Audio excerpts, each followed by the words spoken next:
Welcome to this week's episode of Chaile Time. My name is Tsepo and I'm with Toby. Toby, how are you? I'm well, Tsepo. Are you yourself? Well? Yes, I'm rushing. I had some interesting few days. Yeah, no, I'm also okay. Earlier I had a case. I'm shaking. Well, that was today, isn't it? Yes, it was today. Yeah, what happened? One of our clients they are in the telecommunication business. Okay. So one of the agents, sales agents at one of their branches, was found to be part of a syndicate. So she will illegally... Sounds very South African. Syndicate. Yes, mafia, syndicate. Mafia, you see. It sounds a bit South African. A little bit of Colombian and Mexican, but we are here now. Don't forget the white monopoly capital inside the colonizer. It's true what Mandela said. We're a rainbow nation, eh? So I was left with my jaws dropping on the table. What happened? Because she's an innocent woman, a mother of 5, but she will illegally, so she will get a message, a trail of messages, maybe 10 customers a day. She will get phone numbers that you must do a SIM swap for this number, you must do a SIM swap for. So when you do a SIM swap, but is that not legit? No. Oh, it's not. It's not.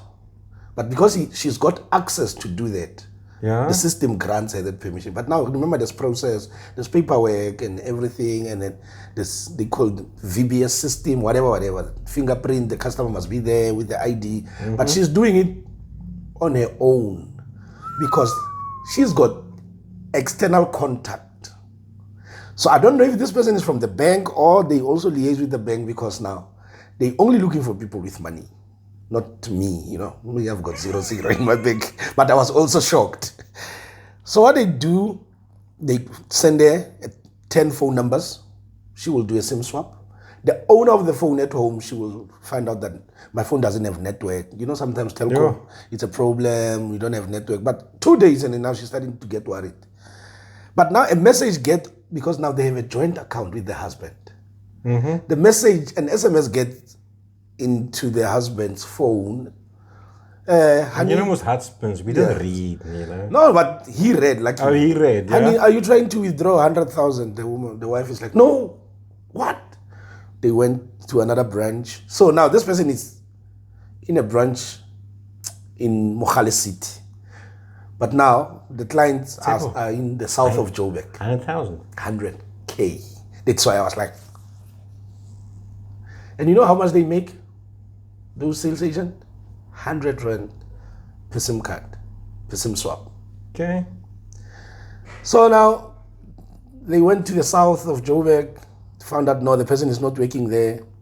Luckily now the information got to the head office. Head office investigated. They found that the person is in Chaile City. And then she got caught out, and then they called the police without informing them. As the police arrived with big guns, they started singing. Yes, we are part of this. I was so shocked. You look at this woman and it doesn't suit her. But a person is not written that I'm a crook here. But yeah, how they steal from innocent people, and then people the thing is that one of the regional managers was like, how many opportunities I gave to this person, because she was crying, and then I know her background, and she's been saying I've got kids, and then she was given an opportunity. It took me back to my first case of the year when, you feed someone and then you expect them to do good by you, but they bite the hand that is feeding them. It's sad. It's very sad. Anyway, enough about my sad stories. Well, my day was better. I went to the CCMA today, but fortunately the applicant in the matter did not pitch, so it was quite quick for the CCMA part of the day. The CCMA part of the day. The other part of the day. I can see my magic is rubbing off. That's questionable. This man get withdrawals. That the CCMA, I don't know. I don't know, but that's for another day. Yeah, that's for another day. We'll save it we'll have an episode on that. I still don't know how you always do that. Maybe you bribe the commissioners, eh? With what? Money? No, let's not. Yeah. With what money? We're not bribing commissioners. We don't have money. So if you thinking about it, sorry, not this door. So what do we have today for our beautiful viewers? I went to a meeting. It was a bit of a strategy meeting with the CEO and HR managers of a company. And I want to talk, and it was about legal compliance. So I want to talk about legal compliance and a bit of a message to CEOs and a message to HR managers. So Tsepo, you know, some employers, not all, they are capitalists and they want to make money. You know, the elections are very close now. We're going to vote soon. So the word communist and capitalist is coming a lot. A lot. Yeah, but you see now, this is now in terms of legal compliance. So from an HR perspective, you have a lot of these meetings. When I worked in corporate and I was the group HR director there, those meetings was every Friday. So even though myself and the CEO got along very well, but the Friday meetings was heated. You know, a CEO wants to get from A to Z straight. But with HR, it's always, maybe you'll get to Z. I don't know. With HR, you always maybe get there, but it's always like around some benches and corners and whatever, you know. I think it's a South African thing because, you know, in South Africa, the mindset, if you look at the Springboks, you know, it's straight. There's no Australian rugby. It's not like this side and that side and whatever. You go straight. Like I remember, I think it was in the 2003 Rugby World Cup, the Welsh journalist made a joke. The South Africans, you know, they always fax you the game plan in advance, but you can't stop it. That's South African CEOs. They want to go straight, you know. So they don't want to pay overtime. I mean, they don't want to pay Sunday time. They don't want to pay allowances, you know. They want to pay as minimum as they can. I mean, I've got this one, it's a client of one of our clients, and he just simply told them, staff must work overtime, I won't pay a cent. And the one in the blue moon that goes to CCMA Section 73 will pay that person and get it done with. But what about the cost and leaving the office, getting there to attend to the case? What, the $50 petrol? Are you talking about that? No, but if I leave Pretoria and I go to CCMA in Joburg, it's not just $50 petrol. Well, it's much less than the 300 staff we have to pay overtime every month. If you have to go to the CCMA for that one case. You see, that's a mindset of some business owners. Like, you know what? I'm going to wing this thing. And if I go to the CCMA, been taken to task, I will just pay that person. But now, you know those visits from the Department of Labor, and then they check if you comply, and then they check, and then they investigate. So now, if they catch you that you're not complying, are you not going to be slapped now for, let's say you have an employee who's been working there for 5 years or 6, 7 years, and then you haven't paid a cent of overtime? What's going to happen there now? Well, the case this morning, it's a good question. Let me answer it with a bit of a story. So the case this morning is in the logistics industry. It's a truck, in the trucks, you know. So there's a bargaining council, and the people do not want to register with the bargaining council. It is a fairly new company, a new truck company, and they do not want to register with the bargaining council. They do not want to pay all the levies and allowances, the subsistence allowances, the overtimes. Yes, there's like so many payment opportunities in that main agreement. It's unbelievable. So the people are just saying, we're not going to make money if we have to adhere. So they want to find ways of how to be illegal. And they want me to help them. How? How? HR managers are almost in tears. You see, it's like it goes against our ecosystem, our ethos, our value systems. How do we do this, you know? And that is where you have to tell the person. You know what I tell CEOs? You can do what you want. But it's not the right thing. Yes. I will never tell you what you must do. But I tell you what you should do, and I'll tell you what the laws say. Actually, and you know what I tell them, Tsepo? You better listen to your HR manager because she is trying to keep your ass out of jail. But we're not even talking jail. Listen here, compliance order, 2.5 million rand. So you are getting away with it until you don't.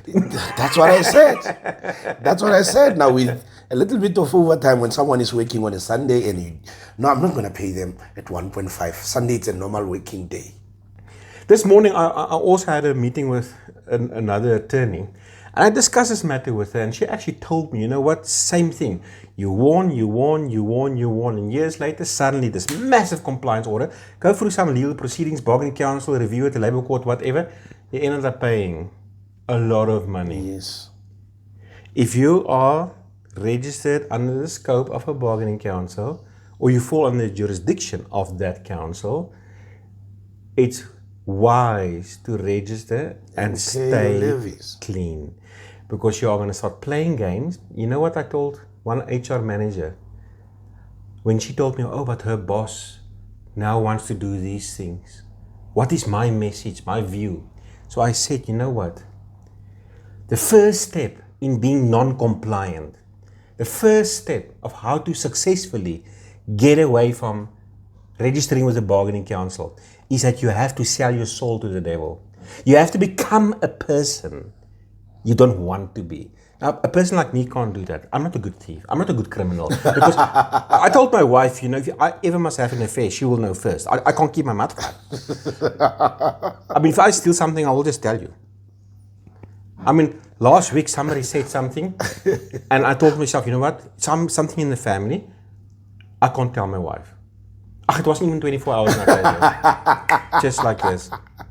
So if you want to be that guy, CEO or business owner, who doesn't want to comply with the bargaining council, now whatever bargaining council it is, we're talking about change in soul. And I've seen those people, those business owners, they're afraid. They don't go to Pick and Pay and park alone in the bottom parking lot because they don't know if they're going to be shot or something, you see. If you want to take away peace in the workplace, and you want the unions and fireworks and petrol bombs and our comrades, the EFF, the other red shirty party, you want them at your shop, no? Do your own thing. I know what you're talking about. I went for a hiding for a few days during that strike. Then, 2021. 3 days I was in the hiding. Because I remember now, Tsepo, you are dancing for a white man's guitar. That was the language they say. Yeah, you Tsepo. Colonialism. Yeah, you are. White monopoly capital. Yes, guys. you are dancing for the white monopoly capital. So I had to go for like 3 days of hiding. But yeah, after the strike was over, then I came out. But a year later, different results came through. So, but yeah. But you know, yeah. As I was saying, you are actually right. We sat in a meeting, I think it was 2 days ago, somewhere in Midrand, and you actually do not tell the business owners what to do, or the CEOs. You just guide them. I remember saying, settlement is also must be on the table. I'm not telling you to settle. I heard you properly. I'm not telling you to settle. Yes, we do have a case, but sometimes if you opt for a settlement, then you avoid a lot of things. You see, I won't tell companies what to do. I will tell them what they should do. And if they're in trouble, phone me. Look, there's a lot of ways to dance with the law, you see, but let's not get into that, you see. Well, you see, you already feel guilty. I've never seen a black man blush, eh? No, I'm not feeling guilty of anything. I'm a clear conscience. But anyway, so I will never tell you what you must do, but I'll tell you what you should do. Yeah. And I'll tell you risk areas. And one thing business owners don't get is that if you break the law, there's high risk areas, and I'm not saying you must break the law. If you do, there's high risk areas and low risk areas. If you let somebody work an hour to overtime above what they should, low risk. If you pay them. You don't pay them, high risk. If you start touching the staff's money, Sunday times, overtime, substance allowances, minimum wages, these kind of things, you are opening a can of worms that you want that door closed. Really. Now, the question is this: is it really worth it at the end of the day? Because part of the purpose of labor legislation is to create peace in the workplace. And Tsepo, and maybe a lot of people don't realize this, but in those industries where there are bargaining councils, you don't often see strikes. The strikes occurs when the people do not adhere to the main agreement. And when that happens, there are inconsistencies and irregularities in the workplace. And then you will see strikes. But in essence, when there's a bargaining council with a main agreement, that main agreement prohibits people from striking in the industry. And another point that I must bring to the owner's attention, you won't have your hijackings of trucks. You won't have capsizing of trucks, someone dropping a load in the middle of Beaufort West where you find out that your truck has capsized with stock that is worth millions and millions of. You won't have that because, a happy employee, it's a productive employee. Yeah. So I'm just saying, but now look, I get it, especially in the logistics industry. It's tough. Competition is rife, margins are low. As you said, hijackings, trucks being burned down. It's highly competitive. The margins are low. The economy, is tough. Yes. And so I understand where CEOs are coming from. They must make money. So my point here is not that you should not drive profitability.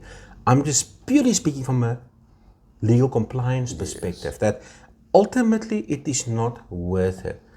It is not worth it. And for HR managers who deals with employers who are not very like-minded with you when it comes to legal compliance, HR managers tends to make it extremely personal. So I tell the people, look, you are there to guide the employer to what the laws say to be legally compliant. But ultimately, it's not your business.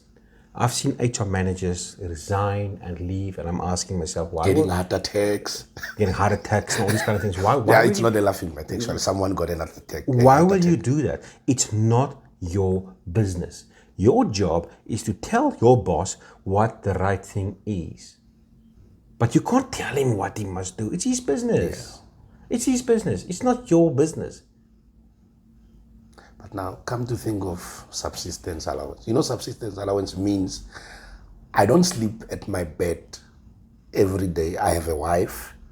So I sleep in a truck every day for 21 days straight. So that's where the subsistence allowance come in.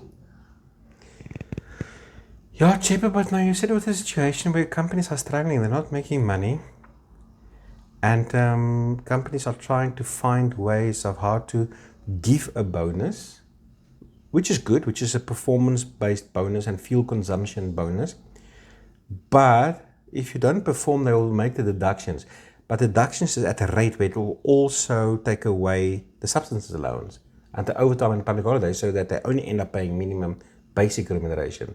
It's quite devious, you see. And also the meal allowance.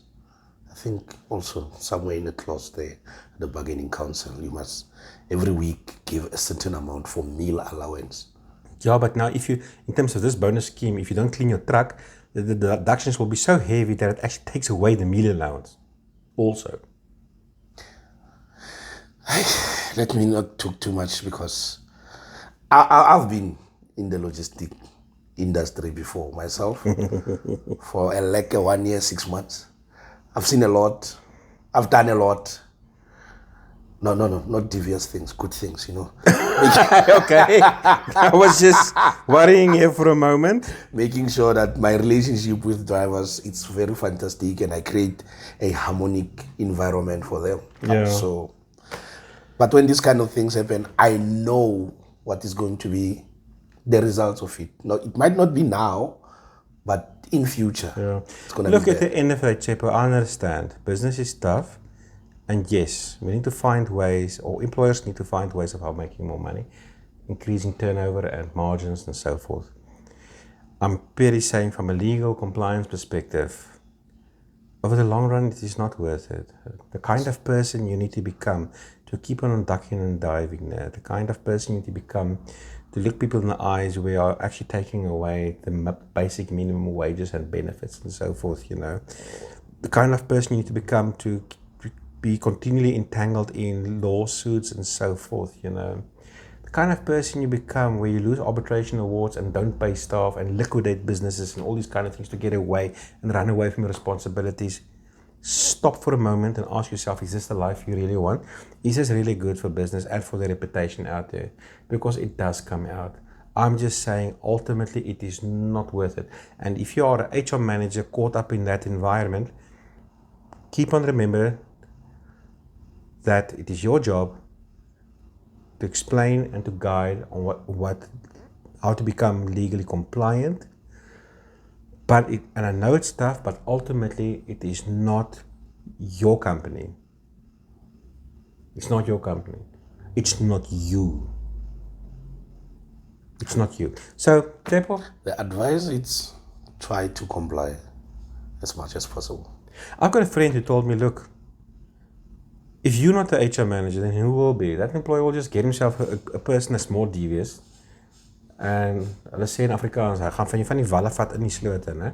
Daai persoon, at least, and I've seen it with myself, even with clients, they're not BE compliant. And you keep on working them 2-3 years later, and one of them are actually BE level 2 by now. You see, no, they're going to take away my... No, I'm saying they're not going to take away your food. Yeah. That's not how BE works. You will still be able to sponsor your child's university fees or whatever the case may be. But you see, we work with people like that. A commissioner at the CCI Pretoria a few years ago told me that we people in the legal fraternity, we are actually the skeleton of employment in South Africa. We're the foundation because we guide employers to a better utopia, if you can put it that way. Yeah. So if you're an HR manager, you actually have a calling to be there. It's to take people and to make them see. It's to work in their hearts, to nurture them. So don't make it so intensely personal that you think it's you. It's not you, it's them. Unless it is you. But anyway, you know what I mean. Okay. That's it. Thank you very much for watching. Do not forget to like, subscribe, and put in your comments. It will be nice. Oh, we love the comments. We do see some comments. It's quite nice. See comments, and so that we can interact more. And don't forget, CEOs focus too much on the zeros making money. Let us do the work for you. See you next time. Bye-bye.